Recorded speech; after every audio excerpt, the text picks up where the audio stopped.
Григорий и Надежда жили в деревенском доме довольно далеко от цивилизации. И когда наступала зима, дороги замело, более того, в этих таежных территориях вообще была достаточно трудная жизнь.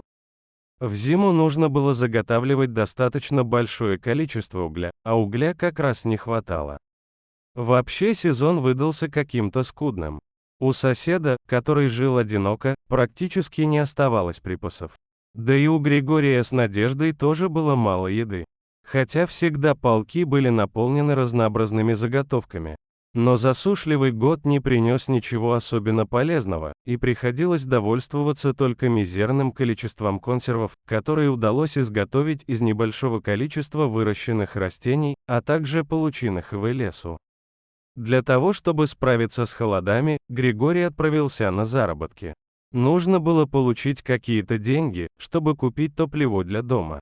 В итоге за работу удалось получить целый автомобиль дров, и авто приехало раньше самого Григория. Надежда начала волноваться, хотя радовалась тому факту, что появились дрова.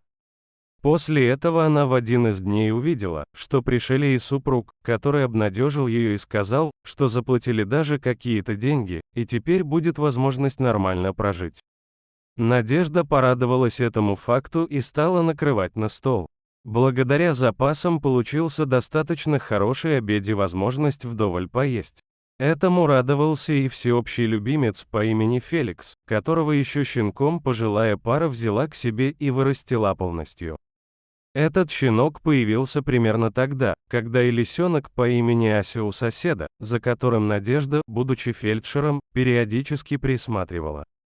На протяжении многих дней пытались они как-то отводить двух животных друг от друга, ведь они непрестанно бегали и суетились по участкам, устраивали подкопы, в общем, доставляли много беспокойств, в том числе и делали дырки в заборах. Однако со временем стало понятно, что эти животные просто неразлучны, и поэтому трудно с этим что-то сделать. Так и оставили. И теперь Феликс, наверное, думал также о своей подружке-лисичке, которая жила в соседнем доме. Поначалу, когда накрыли на стол, он привычно лег поблизости и стал ожидать, что ему что-то вкусное перепадет. Но вдруг ни с того, ни с сего начал бегать по дому, вставать на задние лапы у подоконника и смотреть в сторону соседской избы. Поначалу, когда он подбегает к Надежде, начинает тянуть ее куда-то, заподозрили, что он выпрашивает себе что-то со стола.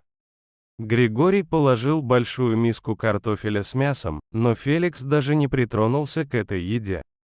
Тогда стали осознавать, что дело в чем-то другом, и Григорий выглянул в окно и увидел, что в соседском доме отсутствует дым из печной трубы, значит, сосед не отапливает или перестал протапливать печку. Учитывая это, что у него и без того было достаточно мало здоровья, он начал беспокоиться и сказал: «Собирайся, Надежда, нужно пойти проведать». Они вдвоем оделись и отправились в соседнюю избу через полнейшую пургу. Дверь была занесена полностью снегом и практически промерзла, пришлось приложить усилия для того, чтобы войти внутрь. Там была полнейшая темнота и холод. В итоге зажгли свечу для того, чтобы понять, что происходит. В итоге, когда Надежда сумела отыскать и зажечь свечку, она увидела нечто невероятное, и зрелище, наверное, каждого смогло бы удивить: две лисицы согревали старика. Тем самым спасли от смерти дорогие друзья.